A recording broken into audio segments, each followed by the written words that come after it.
Lords and ladies, ladies and gentlemen, distinguished guests, good afternoon and a very warm welcome. My name is Mohammed Hinaydi.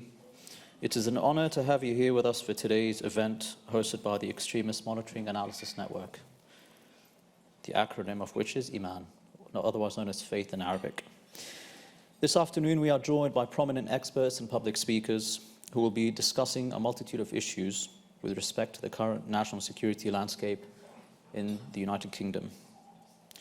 These issues include Islamist extremism, the rising threat of the far right, militancy, radicalism, and global threats to Britain. Before we begin, I would like to introduce myself and my organization, the Iman Network. Iman's objective is to address the rising threat of extremism, radicalism, fanaticism, and intolerance. These isms are primarily fueled by hate speech. We all have different definitions of hate speech, but hate speech, I believe, is a conveyor belt, and it leads to radicalism. Radicalism, in turn, leads to militancy, and in the worst cases, militancy can lead to genocide. So hate speech begins when certain individuals and organizations, be they a religious group or an ethnic group, believe that they are collectively superior to other ethnicities or other religions or other peoples. It is the epitome of the us versus them mentality. I founded Iman because I truly believe that those on the fringes of society have been on the winning side for far too long. They represent a very, very tiny, minute population or portion of society.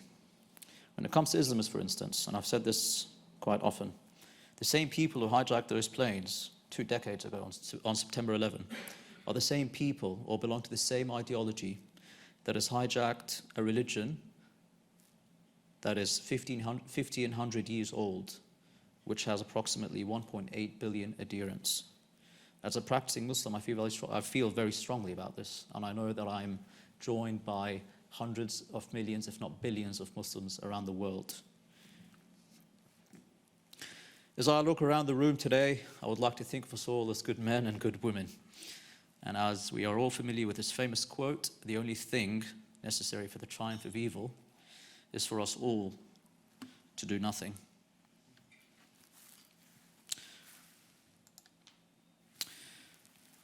I am proud that in less than a year after its founding, Iman has one of the world's largest free-to-access databases of hate preachers of various faiths and ideologies.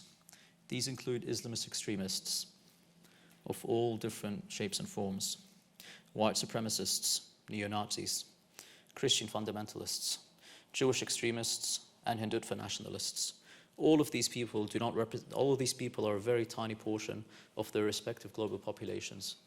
Yet they do have some impact, some more than others, on the way people view these certain religions or ideologies. In total, currently, we have over 150 individuals and organizations on our databases. And we are only just starting. There's plenty more. We are factual, we are politically neutral, and we are ideologically neutral. We are aware that these people exist everywhere, in every religion, every geography, every ideology. Their sole purpose is to foster intolerance, fan the flames of hatred, and sow division within societies and people. The actions of these people prevent peace amongst nations. They prevent peace among religions. They prevent peace in societies and countries, in the Western world, and in the Eastern world, and everywhere else, and in the Middle East, which I like to call West Asia. This is how our database looks. You can filter based on faith, affiliation, and type. Beyond hate preachers, Iman relies on an in-house network of experts spanning the globe with years of experience. These experts focus on particular geographies, whether it's North Africa, West Asia, the Arabian Peninsula, South Asia, Southeast Asia, or the Western world. These experts possess a sound understanding of the geopolitical and socio-religious factors in certain regions. In today's world, this insight is particularly important as extremist organizations play a larger role in certain regions. Their footprint is, in some areas across the world, a lot bigger than the footprint of the countries that they operate in. This is why we publish commentary and analysis on certain events that are at the nexus of these geopolitical and socio-religious developments. Today we are seeing sights on television that we have never seen before. We are seeing armed far-right and far-left groups patrol the streets of US cities, brandishing assault rifles that only US Special Forces use. Today we are seeing Al-Qaeda affiliated organizations control entire provinces in Syria. Hayat Tahrir al-Sham, the Al-Qaeda successor, which consists of 7 armed extremist Islamist groups, controls Idlib province, and 3.5 million people, one of the biggest provinces in all of Syria. In Yemen we have the Houthis, an armed Islamist group as well, that people have now forgotten about. It controls more than 65% of the country's population. And last, but definitely not least, we saw Afghanistan this year fall to a non-state actor, the Taliban, another armed extremist organization, who we've been all fighting for the past 20 years. Western countries, Arab countries, Muslim countries, and everyone else. What you can see on the screen here is an example of some of these individuals that we have in our databases. We have picked 3 extremists just to demonstrate that, to demonstrate what we have. These extremists are all based in the United Kingdom. Saeed al-Ghamdi is a Saudi extremist. He's wanted in the kingdom on terror charges. We all know that Saudi Arabia has had a history in the past of radicalism within certain elements of its society and its clergy. This gentleman has said that Saudi Arabia is pursuing a policy of purifying its curriculum to make it more tolerant, more liberal, and to be accepting of other individuals and other religions. At the very end, he says, as if that's something that's bad, he says, soon Saudi Arabia will teach secularism, liberalism, and maybe Judaism. This man resides in the United Kingdom. He's basically been banished from Saudi Arabia and he's living here in exile. This person should not be able to say these things. He should not be living here. Abu Halim is someone who's been arrested recently in May 2021, here in the UK as well. He was a recruiter for Daesh, for ISIS. He's also been very vocally critical of clerics, Muslim clerics across the world that are considered moderate and liberal, ones in Australia, which is where I'm from. Abu Halima was arrested on drug charges, very Islamic, very pious. He was sentenced to 4 years in jail. The reason behind the sentence has nothing to do with drugs. He was commemorating the 17th anniversary of the 9/11 attacks in 2018, spreading terrorist propaganda. Katie Hopkins, a far-right personality in the UK. Katie, as many of you know, has said some outrageous stuff about Islam and Muslims. After the Nice attacks, a horrific terrorist attack in France, she said that Islam disgusts me. She has a large following, and also, although now her social media has been shut down, it's that sort of rhetoric that is really divisive. It's not just Muslims she's after as well. She was slammed by the Alzheimer's Society for disgraceful tweets where she labeled dementia sufferers as bed blockers and that they should be put to death. That is basically euthanasia. What this lady what she said in 2015 is what the Nazis practiced around 80 years ago.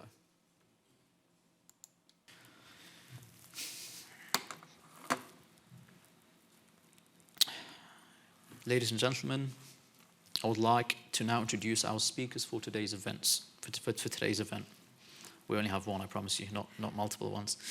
Julia Ebner from the University of Oxford joins us today to discuss the current state of white supremacism. Dr. Ebner has written books covering right-wing extremism and Islamism, including her latest book, Going Dark, The Secret Social Lives of Extremists. Nick Timothy, previously a policymaker at the Home Office, a former chief of staff at 10 Downing Street, is now a popular columnist at the Daily Telegraph and author of Remaking One Nation.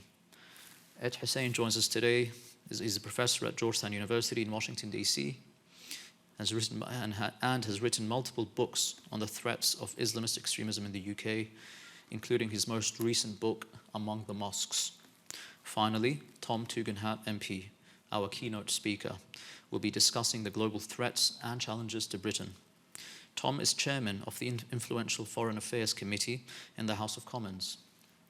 His analysis of Western policy failures in Afghanistan made global headlines last month. We are delighted today and honored to bring you a stellar panel of speakers. Upon conclusion of Tom's final address, we will open the floor to a discussion and a Q&A session amongst us all. Thank you, and I would like to now invite Julia.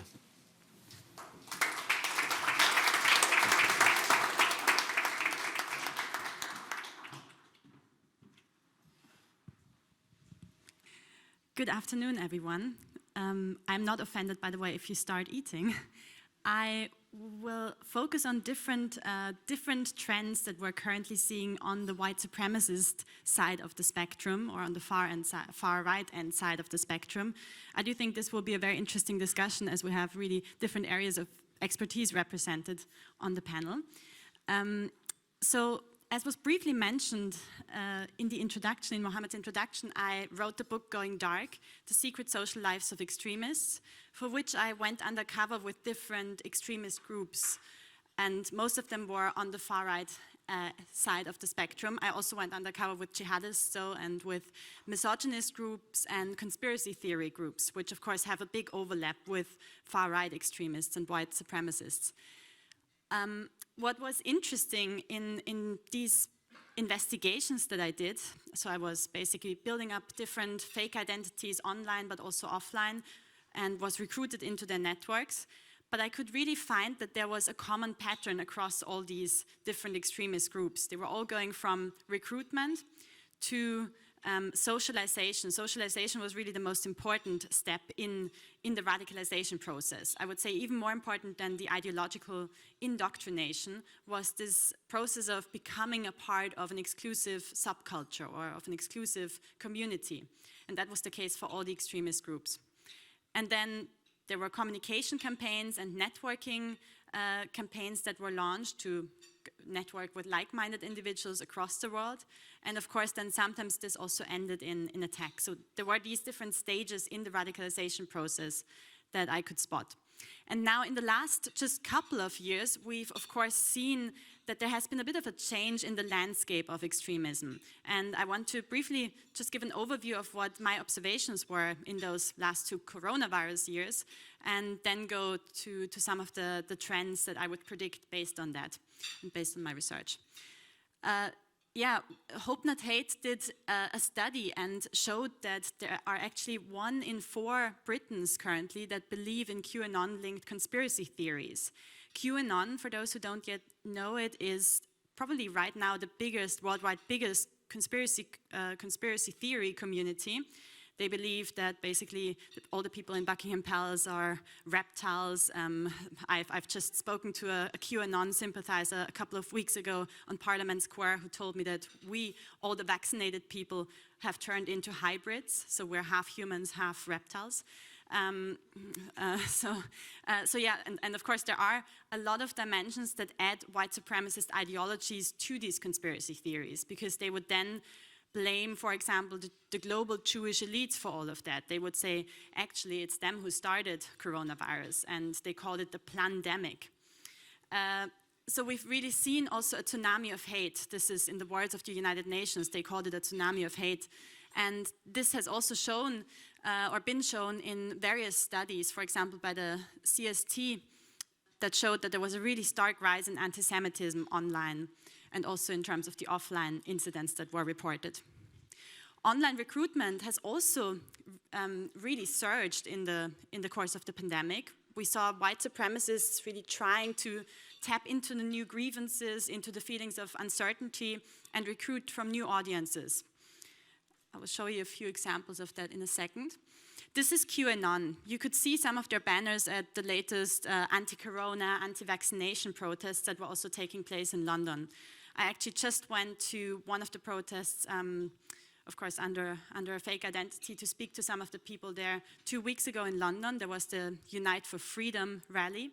And you could see that there were completely normal people like you and me, basically, who have children who were afraid that their children would get vaccinated. You could see that's a legitimate debate. But there were also skinheads there. There were really, conspiracy theorists that are part of the QAnon movement. So unfortunately, there's a really strange new coalition that's forming here that I would say is one of the biggest dangers of the future for radicalization of also the mainstream and of really the masses. We've seen, of course, linked to the QAnon conspiracy theory that phone masts were attacked because they think that the 5G network is why we have corona symptoms, or some of them believe that. But then also we've had attacks on minority communities, on migrants, because some of the white nationalist movements have blamed Muslim migrants for importing coronavirus. Some of them have blamed Jewish communities, so there were lots of anti-Semitic attacks, and some of them have blamed Chinese or Asian minority communities. Do-it-yourself terrorism, this is already one of the last slides. I think I'm running out of time here. But this is again one of the future trends where we've already had a few cases of terrorists that have launched attacks based on printing their weapons with 3D printers, for example. The Halle attack in Germany did that. Or following bomb-making instructions that could easily be found on the surface web. You don't even have to go to the darknet to find that. So, to sum up and to maybe come to a more positive conclusion, I do think we can tackle this threat, but I believe we have to really focus on a solution that looks both at early prevention, so really looks at internet citizenship, which doesn't just include digital literacy, but really digital citizenship and digital civil courage. So what does it mean to be an online citizen? And what does it mean if someone is attacked in front of me on the street? I would probably intervene, but we don't really see the same level of engagement and of intervention and of civil courage in the online space. And I think that really needs to be taught in an educational setting, that what does it mean to be a bystander if you see an online attack against a journalist, against a researcher, against a political activist. And intervention. Again, I think we have lots of really good models of intervention and de-radicalization in the offline space, and we can still do a lot more to apply this expertise that we've gathered offline to the online spaces, to create outreach programs for some of these really darker platforms and darker corners on the internet. I'll leave it here and leave the rest for the discussion and for the other speakers. Thank you very much.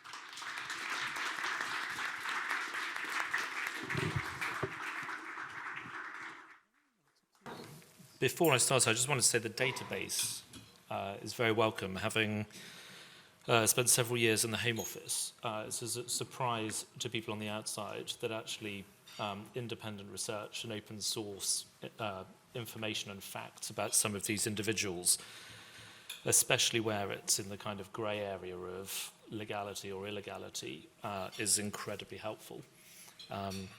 Although I suspect the civil service might ask you about whether it's GDPR compliant, it's very helpful to the people working there. As everyone here today knows, there is a battle going on around the world for the meaning and the heart and the soul of Islam. And to many people in this country, that battle is very complicated and even bewildering. There's the ancient split between Sunni and Shia and factions within those traditions. There are tribal rivalries and hostilities, autocracies, theocracies and democracies, states fighting proxy wars, countries sponsoring insurgents and terrorists, ministers who appear to report to their own intelligence agencies, whole regions that are lawless and beyond the control of their governments, and terror groups that are more powerful than the states where they reside. And there are even peace deals, and very welcome peace deals, between Israel and its former enemies in Arab states who realize their greatest danger comes not from a small democracy that is interested in living in peace and security, but a shared enemy in the form of the regime that governs the Islamic Republic of Iran.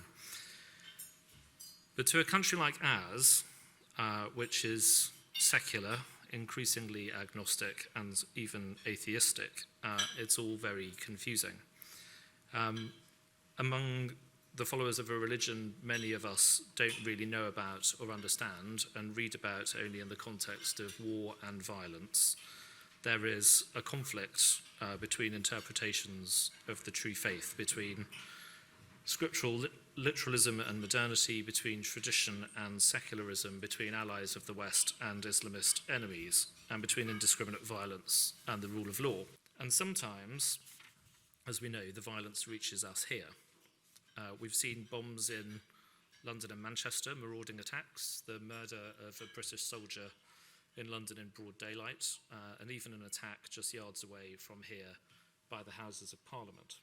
And we've seen serious attacks of many kinds that have been thwarted thanks to the police and the intelligence services.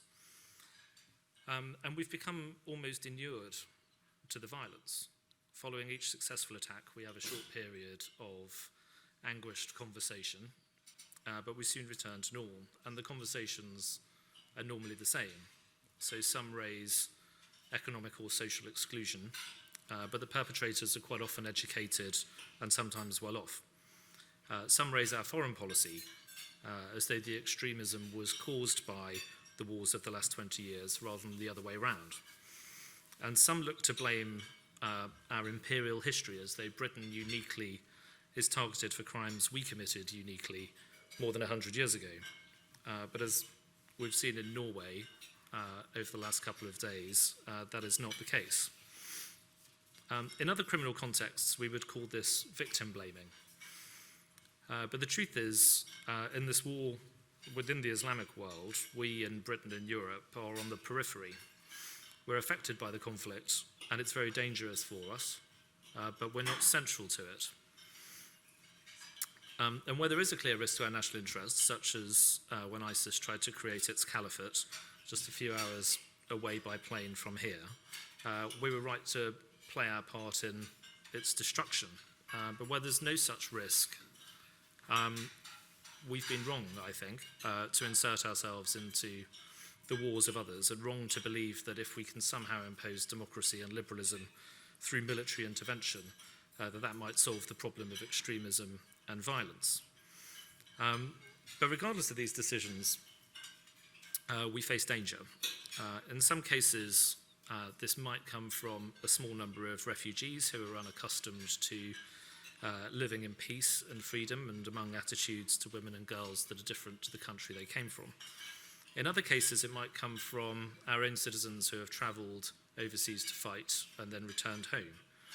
But in many cases, the danger comes from people who were born and raised here in Britain, educated in accordance with liberal and pluralistic values, and given all the opportunities of an open and modern economy. And we have to ask ourselves, honestly, because actually I don't think we do this enough, why is this happening?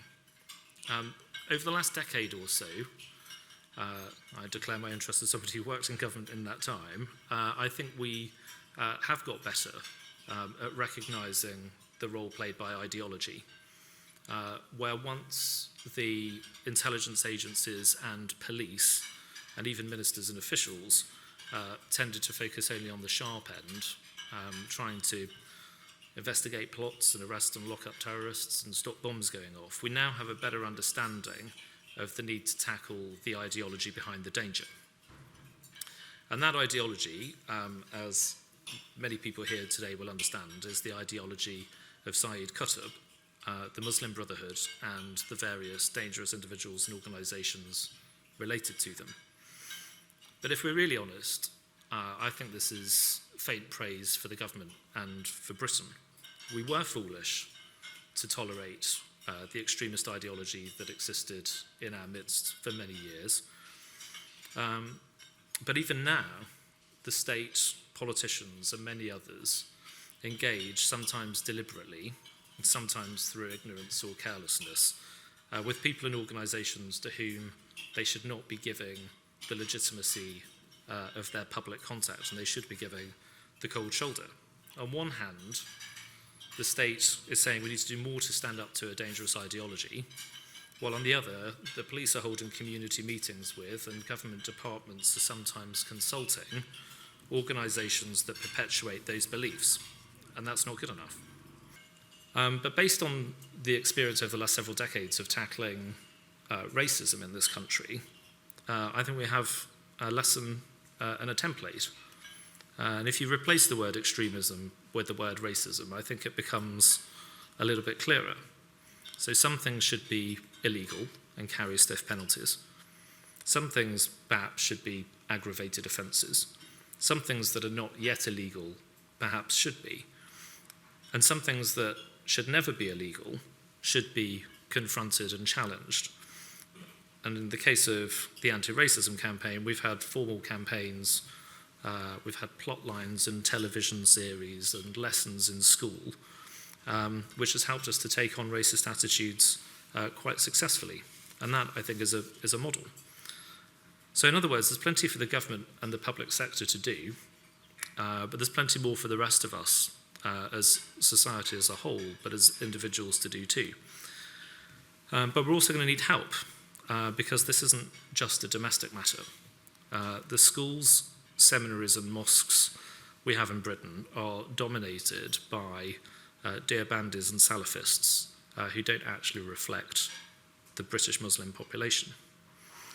So according to research from 2017, more than 41% of British mosques are Deobandi and 9.4% are Salafist, and those are growing percentages.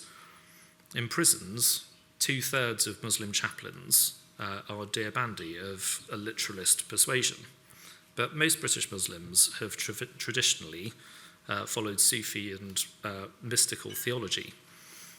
So it was more about love and compassion and less about hatred and separatism and literalism.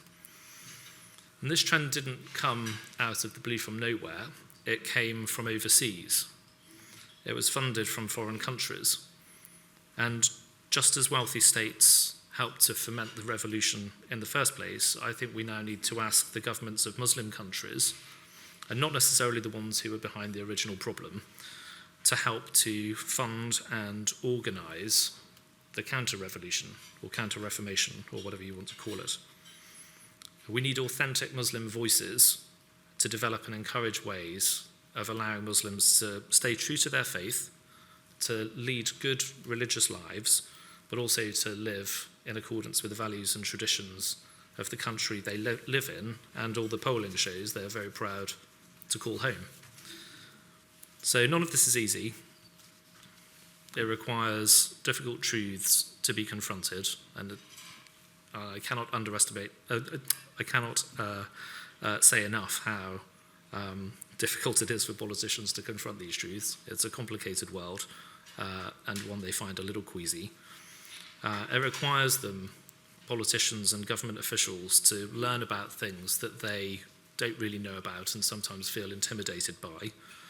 It requires much more than changing laws. It means changing hearts and minds. And it does also require help and support from friends and allies across the country, but beyond the country as well. But it is a hugely important task. At the moment, it feels quiet. We're not debating it at a national level, but we should be. And next time there's an attack, we will have the same sort of feverish debates for a few days. But for that reason, and for the reason of the enormous social damage that this is causing in communities up and down the country, regardless of the violence, it's a challenge we can't duck anymore. But it is a mission that we must all rise to. I can speak, ladies and gentlemen, about the threats that we face imminently. You know, the 43,000 subjects of interest that Her Majesty's government is looking at right now as we speak. I can speak to you about the fact that there are, as Nick identified, over 1,000 mosques with connections to ideology linked to the Taliban's Deoband mothership. I can carry on talking about the increase in the far right and the other forms of extremism that Julia rightly identified. But I think all of that's too late. It's too downstream.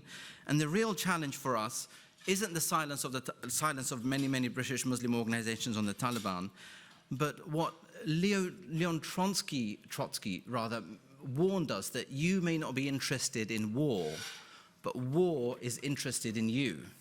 So for all of us who don't want to talk about the extremism and the terrorism, who find it too uncomfortable to talk about brown fascists, i.e. Islamists, or are just too comfortable talking about the white Nazis but don't want to talk about Islamist extremism, the point is that we didn't choose this war chose us, whether it's the 1993 World Trade Center attacks, or whether it's 9/11, 7/7, and the range of attacks that keep following on since then, is that, it is not the West and its Muslim allies and the vast majority of the Muslim world, and don't forget in countries such as Pakistan, the vast majority of the victims of terrorism are Muslims. So this is, as Nick correctly identified, not a clash of civilizations, that puts Muslims against the West, but the vast majority of Muslims and others side by side with the West and the civilized world against the subversives. And in that, the forever wars or the clash of civilizations narrative, which I'll come to in a moment, comes from the other side.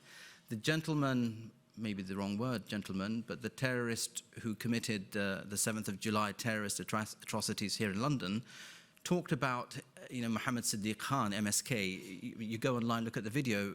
He was addressing his daughter, a child, and saying that, I'll see you in the next life. I'm sorry I won't be here for your birthday and seeing you grow up. He had a conviction of literalist belief in the afterlife that justified killing other people. And in that same belief, in a similar video, he then speaks to the rest of the country and in perfect Yorkshire English says, "You are at war with my people."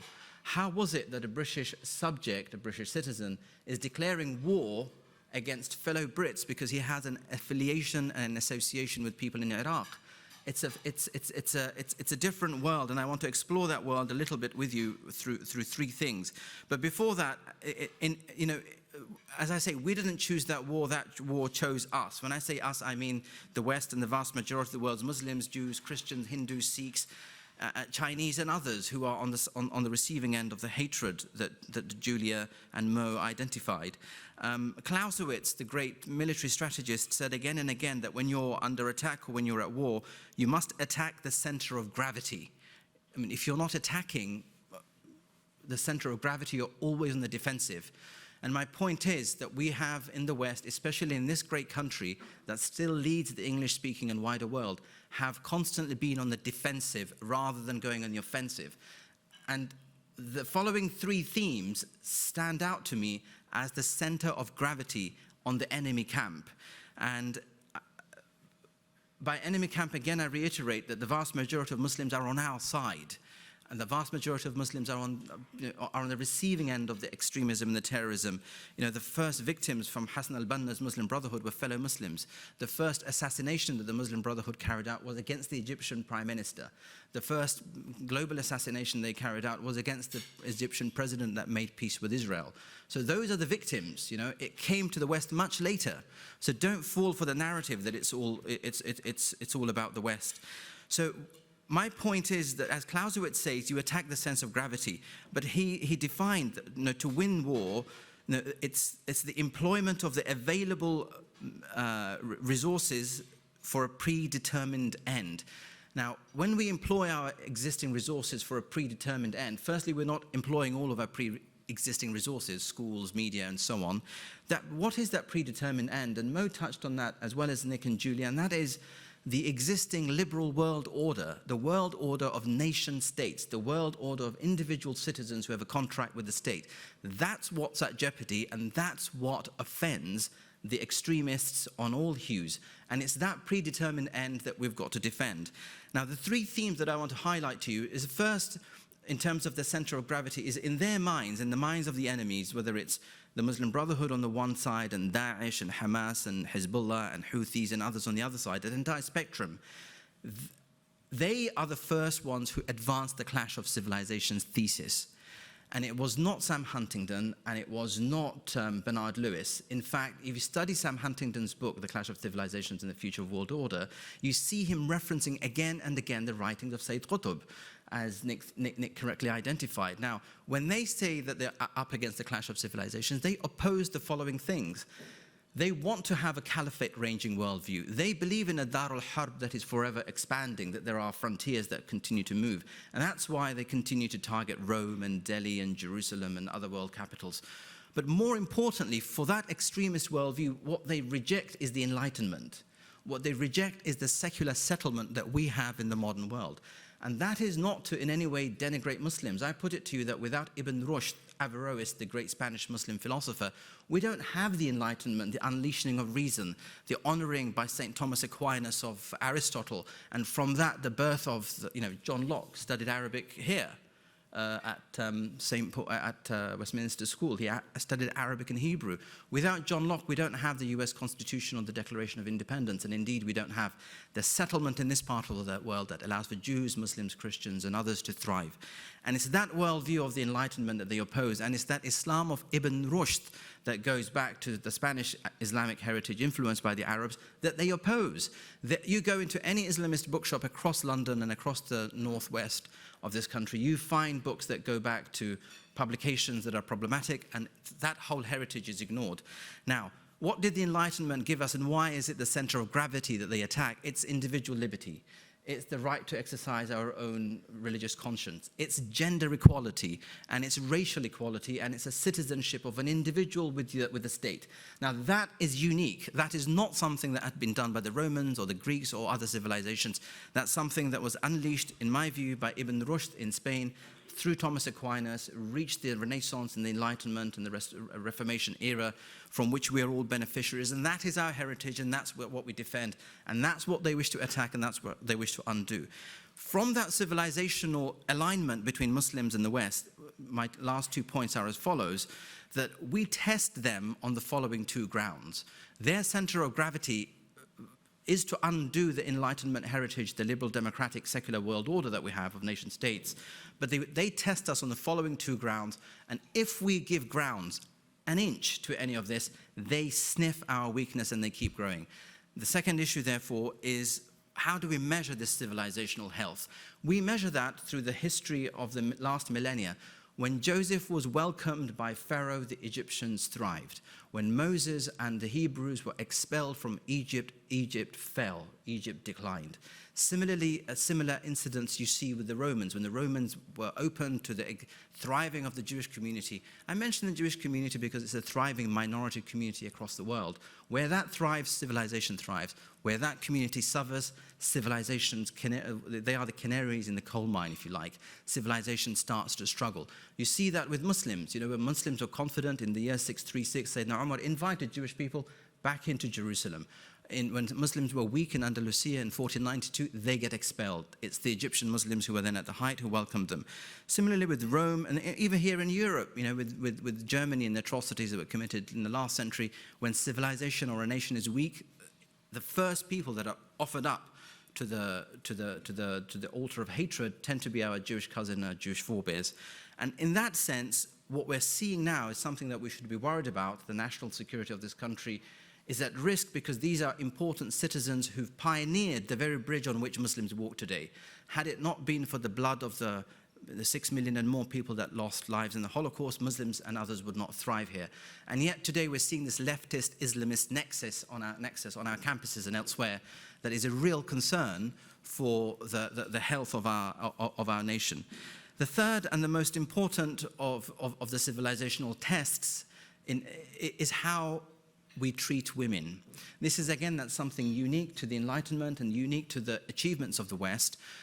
It's not something that the Greeks or the Romans were able to achieve. And what we're seeing here across many Muslim communities in particular is that marriages are not registered in the legal sense. There's a Sharia court separatism at play, and more than 100,000 marriages at the moment are being conducted without them being safeguarded by the secular rule of law. Now, why is that a threat? It's a threat because women then want to break out of that marriage and they're told, oh no, you weren't married. That was just an arrangement. And then their divorce rights, their inheritance rights, and their access to wealth and inheritance is minimized. And that's a real concern. We can't let 5 million Muslims in this country have a different legal system based on Sharia, on the grounds of law. You know, a Muslim woman getting married in Israel, Afghanistan, and elsewhere comes here and she has full rights, but a British Muslim woman doesn't.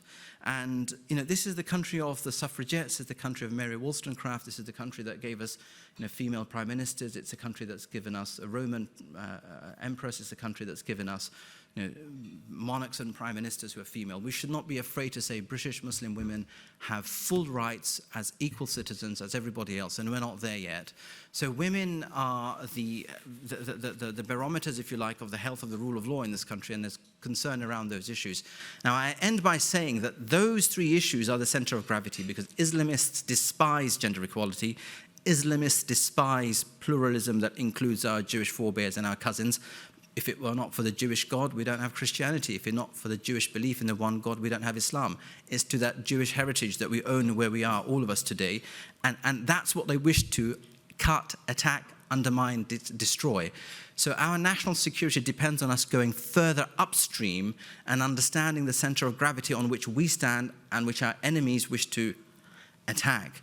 And it's once we've reached that conclusion, I feel that then our responses will be different. Until we have that debate and are settled, we are constantly on the defensive, and this great country deserves to be better than on the defensive. Thank you for listening. Thank you for being here.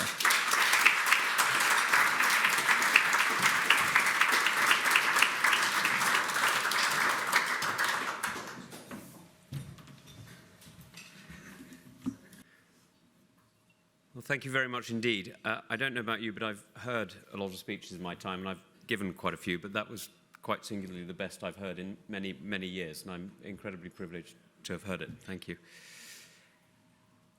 It's a great pleasure to be here today and to speak with you, because this question of extremism that we've been talking about this afternoon is one that, of course, has raised its head in the United Kingdom and indeed in many Western countries in various different ways, in ways that have challenged us and have forced themselves onto the front pages of our newspapers. It's really a fundamental question that has, in so many ways, changed our lives in the last 20 years, and particularly, as we remember, of course, at this time, 20 years ago, the 9/11 attacks that really did change our world, and for me, changed my life quite fundamentally, as it saw me sent from enjoying rather a pleasant life in the city of London to going and fighting wars in Iraq and Afghanistan.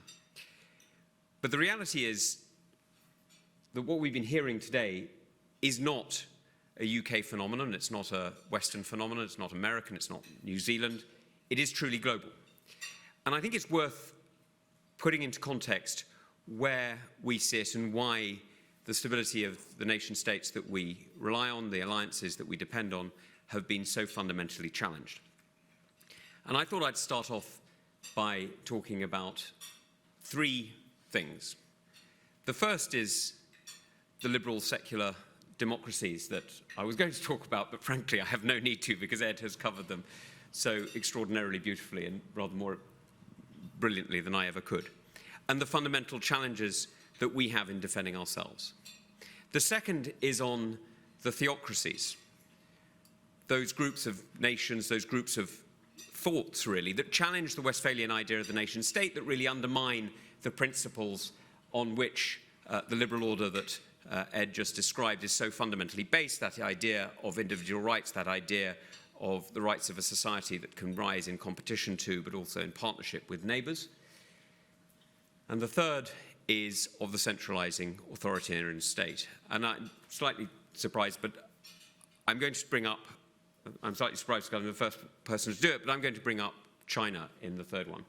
Because I think what we're seeing in a fundamental sense actually is a challenge of three different forms of governance, and three different ways in which human beings on the globe today are trying to understand the way in which the world works, our place within it, and the challenges that we all face. Because the truth is, we're all facing very, very similar challenges that we're addressing differently. The first of them, of course, is globalization.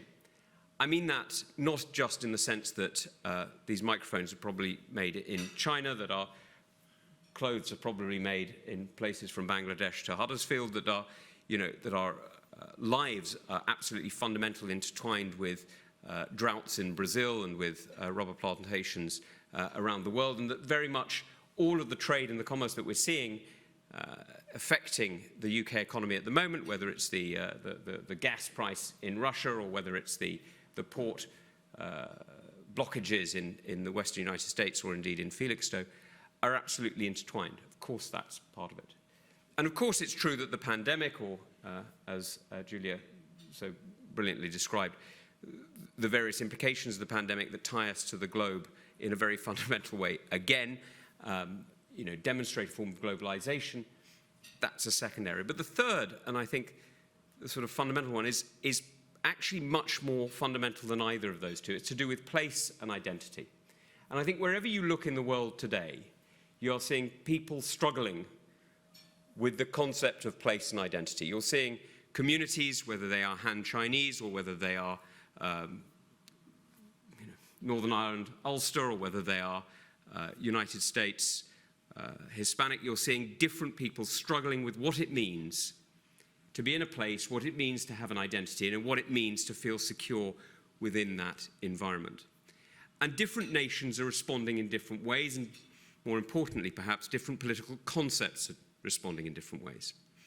Some are responding, as Ed is trying to encourage us to, as nation states looking at pluralism and looking at the idea of the individual right within the social order, the right of women, of minorities, the right of religious groups, the right of various different people to have an identity within a collective whole.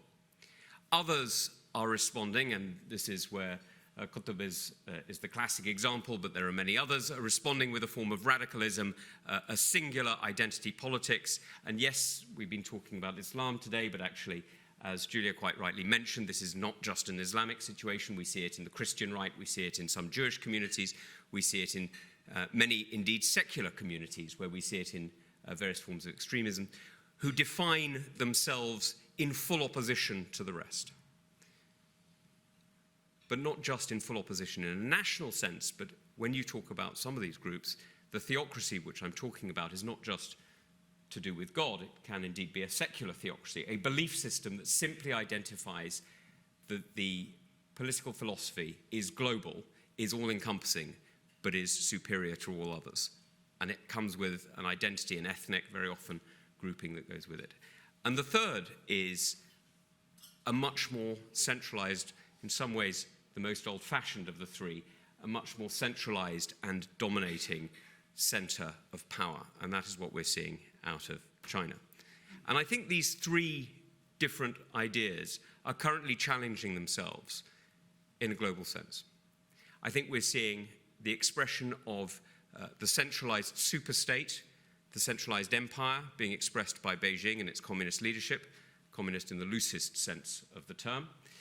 We're seeing the theocracy being expressed by groups like some groups affiliated with the Taliban. I wouldn't overstate it, because many of the Taliban forces are actually not theocratic in that sense. They're simply tribal militias.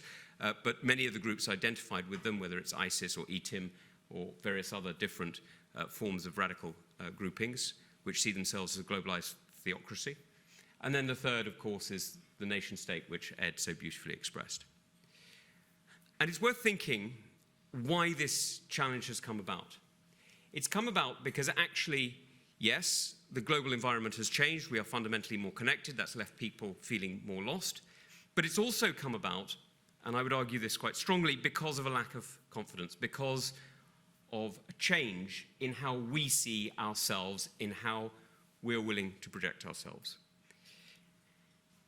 Because what we're really talking about here is not just the world as it affects us, but us as we shape and influence the world. The world that we live in today was fundamentally made by people, mostly men, admittedly, but people who had seen the devil. They were absolutely certain that they had seen the true horror of what human beings could muster. They had seen the camps at Auschwitz. They had seen the rape of Nanking. They had seen the mushroom clouds over Hiroshima. They had seen the graves at Normandy.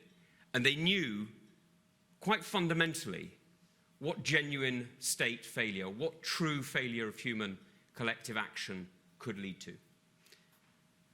To simplify, they'd seen the devil in the face, and they knew that the devil was real. over the last 80 years, very few people have, or very few people in the countries that have been pillars of that have. Because what we've seen is that the pillars that we built up, those pillars of the United Nations, signed just over there in Westminster Central Hall, the pillars of cooperation on trade with GATT, cooperation through the EU, through NATO, through many different other organizations and global collective decision-making bodies, we've seen them challenged and lose legitimacy. Sometimes they've lost legitimacy because internally they have corrupted themselves. Sometimes they've lost legitimacy because others have failed to invest in them. But we've seen a fundamental challenge in the stability of the international order that we built up since the 1940s, because we have failed to remember the true price of disaster. And so what we're seeing today, I would argue, is not so much a rise of the other two, of the theocracies or the centralized states, but actually the retreat of those countries that really do understand how to build cooperation and how to, in Ed's words, build a political settlement that actually works for all of us. And this is where what I really wanted to get onto was, how do we get out of this? Because it's quite easy, as you know, to observe a problem. And indeed, one of the greatest tricks in Parliament today is to observe problems from many interesting angles and point to the various different facets with which it is difficult to address. But the real challenge for all of us, actually, is not observing problems, but addressing them. And I'm not a defeatist. I do actually happen to believe in belief. I do actually happen to believe that faith matters.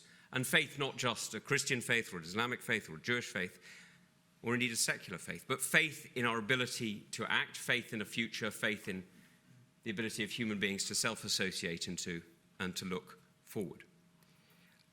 And that's where I want to come on to now. Because faith depends on whichever form you choose, but faith depends fundamentally, I think, on two things. The first is a belief in the future, and the second is an understanding of justice. And this is where I think we've really got to get down to what we're looking at properly. Because so much of the conversation that we are having at the moment is millenarian.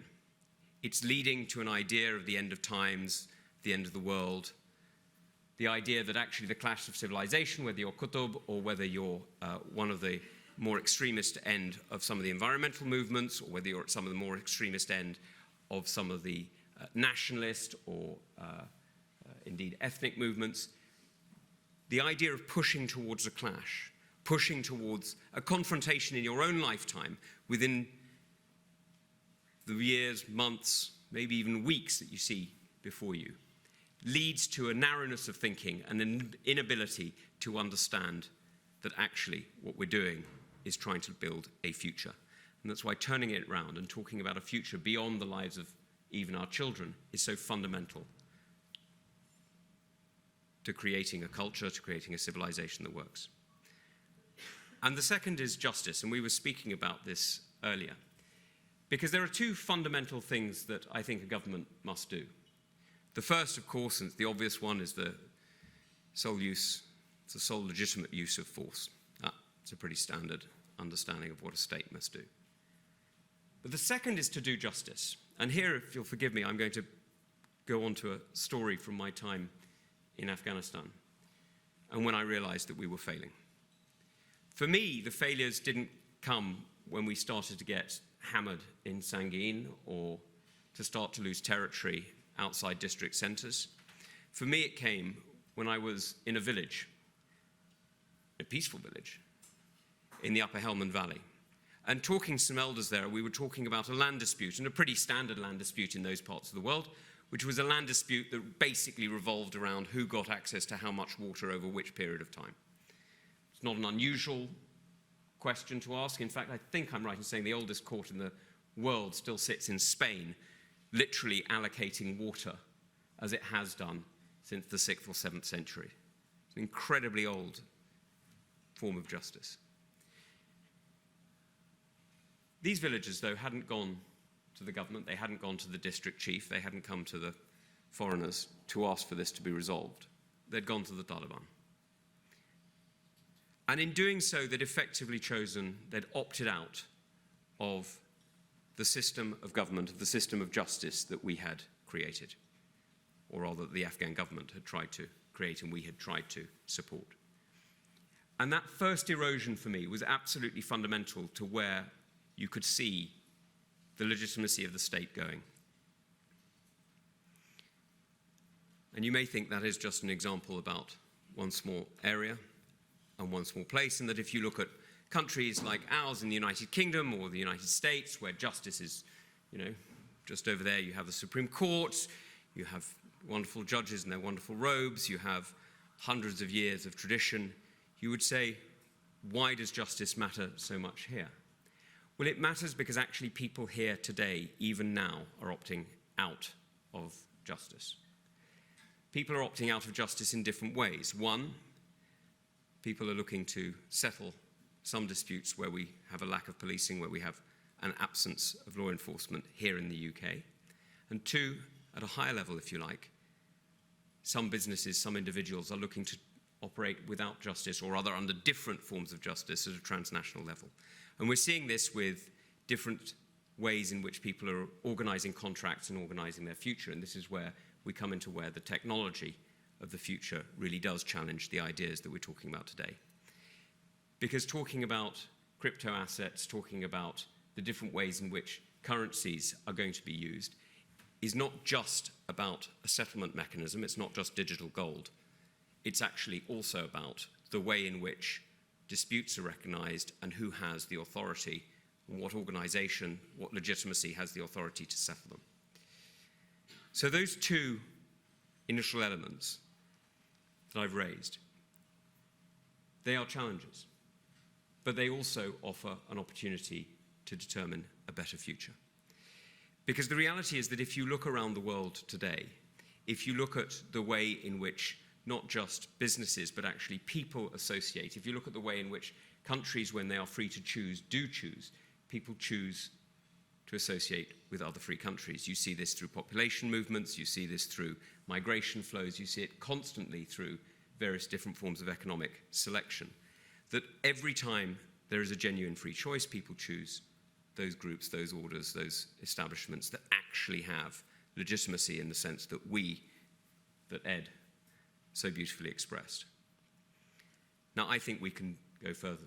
I think we can actually reinforce the different forms of governance, that we established in the last 70, 80 years. I think we can actually build on the different forms of settlement and the different forms of legitimacy that we created. But again, it comes down to belief. Because the fundamental failure of the West, and I use that term incredibly loosely because I include South Korea and Japan just as much as I include the United States and Canada, the way in which that the democratic, liberal, civilized, and yes, I do think they are fundamentally civilized countries have behaved, is sadly to sit back and to assume a victory, to cease to believe, but instead to allow competition at the fundamental core of what I think is the order that keeps us all safe. And we've seen this because we're seeing different votes going different ways. The example of this, the classic examples of this, when you look at UN votes.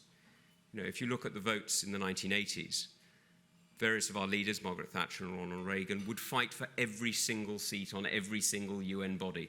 No matter how irrelevant it may have seemed to others, it was always worth a dispute, it was always worth a punch, it was always worth a haggle. They didn't always win, but they did always fight. If you look at the way that the UN bodies are increasingly stacked, that is not the way it's working today. We are not fighting for the seats as hard as we could, we're not partnering with our allies as well as we should, and we're allowing those who fundamentally challenge the principles that we believe in to dominate those areas. We see this when we see things like the Chinese Communist Party apparatchiks dominating the International Telecoms Union, trying to, but thank God not getting, the World Intellectual Property Union and various other of these UN agencies. We're now in the somewhat extraordinary situation where the World Health Organization is led by not just somebody who was appointed by the Chinese Communist Party, but whose former job was as health minister under a government that was led by a terrorist organization, the Tigray People's Liberation Front. It is a pretty extraordinary situation to find ourselves in. And that has all come not because people are choosing China's authoritarian state, nor because people fundamentally believe in the ethnic transnationalism or the ideological transnationalism of theocracy, but because we have taken a back foot, because we have ceased to believe in ourselves. And if you'll forgive the argument of the day, we have decided to argue about sausages rather than principles. Now, that is a pretty extraordinary situation to find ourselves in. And we have only found ourselves in that position because we have chosen it. We have chosen it because we have chosen to believe that the world that we have created is safe, is stable, and faces no risks. But that's why this group really matters and why I pay enormous tribute to you, Mo, for doing it. Because what you're doing is you're reminding us in a very visceral and very personal sense that the devil really does exist. Now, the devil that we've seen through Julia's slides is expressed in various faces. But actually, those faces aren't the faces that matter. The real faces that matter are the ones that Nick spoke about. Not the Hitlers and the Himmlers who stand at the front of the rally, but the millions and millions who cheer them on or silently allow them to walk past. And that is where the challenge for us all comes today. So I think there is a real possibility for a better future. I think there is a genuine hope for a different, stable, global outcome in which the work that Mo's doing, the work that many people here are doing, transforms not just a society, but actually a world into a more prosperous and peaceful and cooperative environment. But it is only possible if we do believe in a real future, not an immediate one, if we believe in justice, and of course, if we believe in cooperation. I don't think any of those are very difficult to achieve, but that none of them are possible without the first.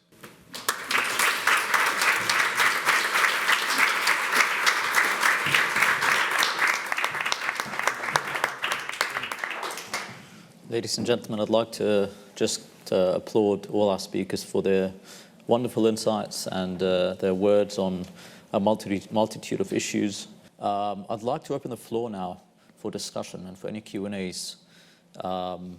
We will have a collective discussion amongst everyone here. And I would really, really appreciate if anyone within the audience, and of course the speakers as well, were to provide any sort of advice to Iman on where we should be really focusing in the future. What should be the key points that we should be focusing on? Firstly, thank you very much. Really fantastic presentations. I'm Jewish, and what's concerning me are the universities, and Ed mentioned the universities. The case which is on our minds is Professor Miller at Bristol. I called for his resignation, her sacking 2 years ago. It's taken 2 years to get rid of him. He's not the only one. There's plenty of other ones. And my question is, the borderline between free speech and hate speech, have we got that right legally?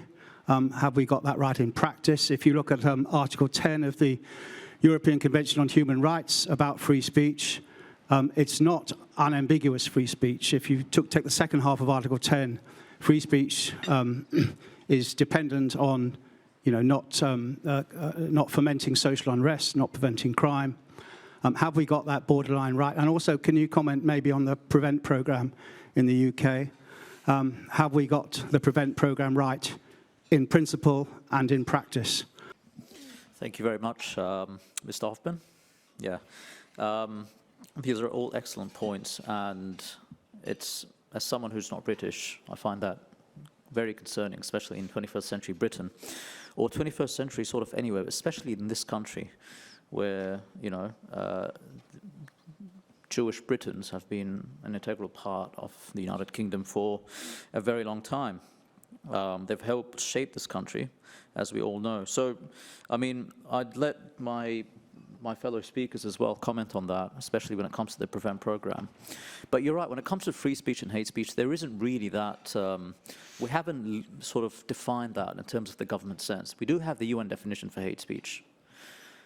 Free speech is also something that many far-right sort of personalities or influencers use to justify their opinions on certain things. Some people, you know, some people are homophobic and say, well, it's my right, it's free speech. Some people deny the Holocaust and say, well, it's my right, it's free speech. And this is the thing, where do we stop that? Because that is hate speech, that is the conveyor belt that I was talking about. Also, how do we get the government response to actually legal, you know, to put that on paper, to say, there are certain things that we can all put together. There are certain sort of definitions of what is free speech and what is hate speech. Not definitions, sorry, certain differences. You know, X is considered hate speech. Y is considered free speech. However, it is quite, you know, it can be quite sort of mathematic in that sense. But there's plenty of work to be done in that space, I think. And yeah, I'd like to invite, you know, if whoever's sort of more knowledgeable about the PREVENT program. Yeah, I'm very happy to talk about PREVENT. I talked a lot about PREVENT between 2010 and 2015, which is when all my hair fell out, and PREVENT was one of the reasons why. PREVENT is part of the counter-terrorism strategy, one of the 4 Ps, and it's supposed to do what it says on the tin, prevent people from turning to extremism. It suffered, I think, from what I mentioned in my comments, which is that the whole strategy was, for understandable reasons, focused at the hard end and trying to stop bombs going off. And certainly, if you're working in the intelligence agencies, then you're prepared to talk to people, maybe even do deals, etc., in order to save lives. I think the problem was that the PREVENT strategy was influenced by that mindset, certainly in the days when we inherited the policy. And so there was an awful lot of politicians and public figures sharing platforms with, even endorsing in certain ways, figures who promoted hate, because they were saying, don't let off bombs in this country. Letting off bombs in Israel might be okay. Targeting British troops in Iraq and Afghanistan might be okay. Spreading hatred in a sort of in a not immediately violent way might be okay, and you can kind of see what the problem was. And we tried to change that, and it made the processes much more rigorous, so that so, you know, before we did this, you know, public money was sometimes being given to people with these kinds of attitudes.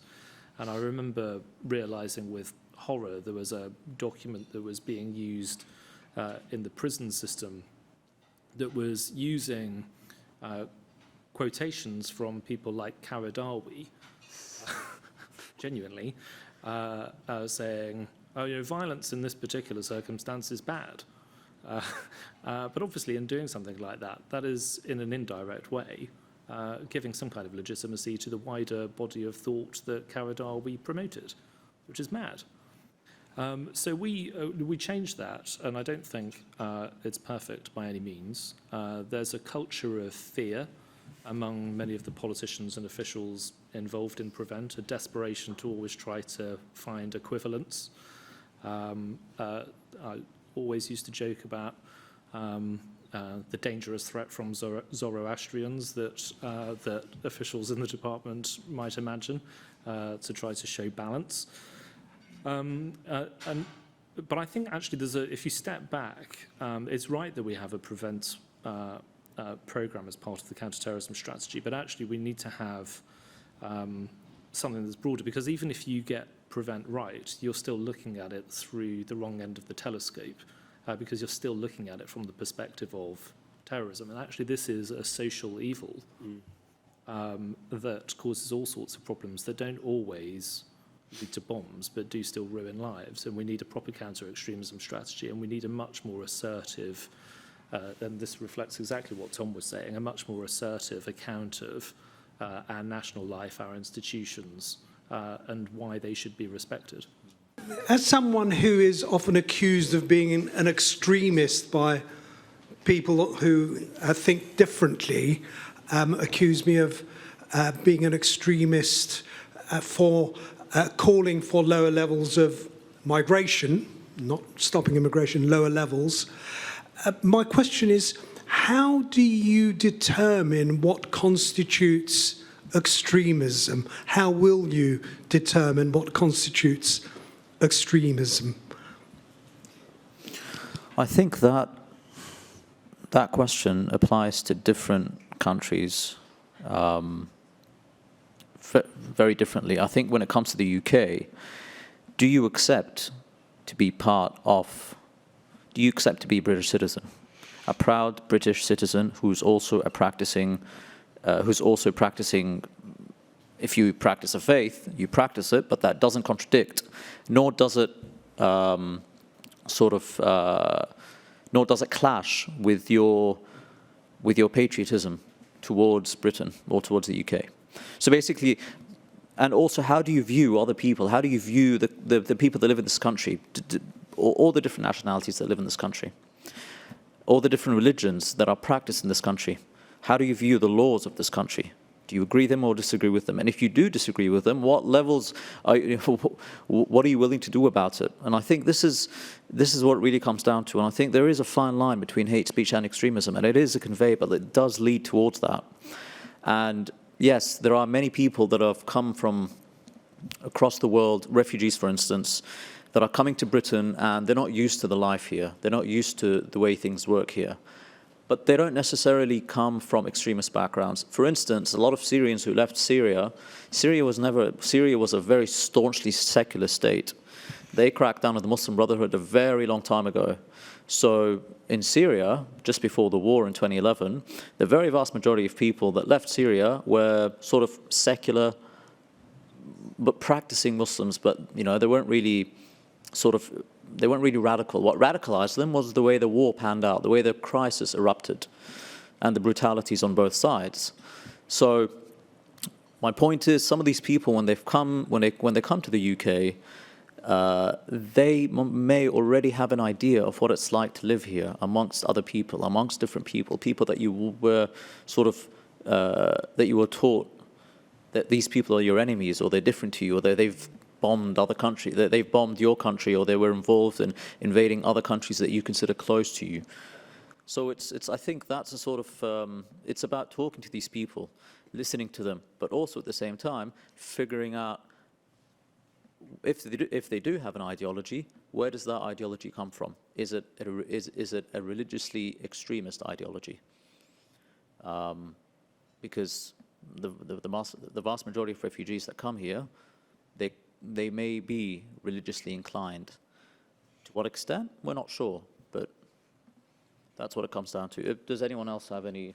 Yeah, I'd love to say a few words on that, because I've been thinking a lot about the question of what constitutes extremism, because of course every organization has their own definition. We still don't have an international definition, not even of terrorism. Even the United Nations don't have a definition of what is terrorism. Right now they have a list of Al-Qaeda and ISIS affiliated organizations. But yeah, extremism is even harder. I would say from my research, it's always a continuum. I wouldn't say that someone is either an extremist or not. There's a whole continuum of on the extremist spectrum to the moderate spectrum. And the second thing I would say is that it's not a permanent label, but it's a temporary thing. You can move up and down the extremist continuum within a few weeks. And from the research that I've been doing most lately, over the last couple of months, I've been analyzing terrorist manifestos, or manifestos of people who later then went on to commit acts of violence. And I identified the narrative patterns that you could find there.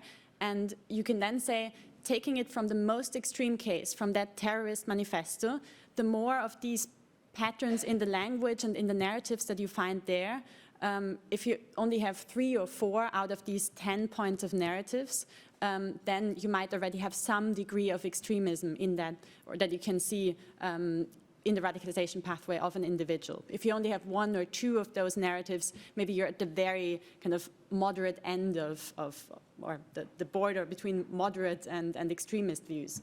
And the narratives, I can also tell you, the patterns that we found there was the dehumanization of an outgroup, the demonization of an outgroup, the victimization of an in-group, so clear in versus out-group thinking, which has of course been mentioned in various pieces of research, but then also justifications of violence, sometimes the glorification of violent role models, and several other factors that I can't all list here. Also, this is still ongoing research, but I would say this is how we should define extremism, based on the most extreme and violent case that we can see, what is the pattern there, and what is maybe a slightly less extreme version of that, and maybe then a less extreme version of that, and we need different policies being applied to these different points on that continuum, of course.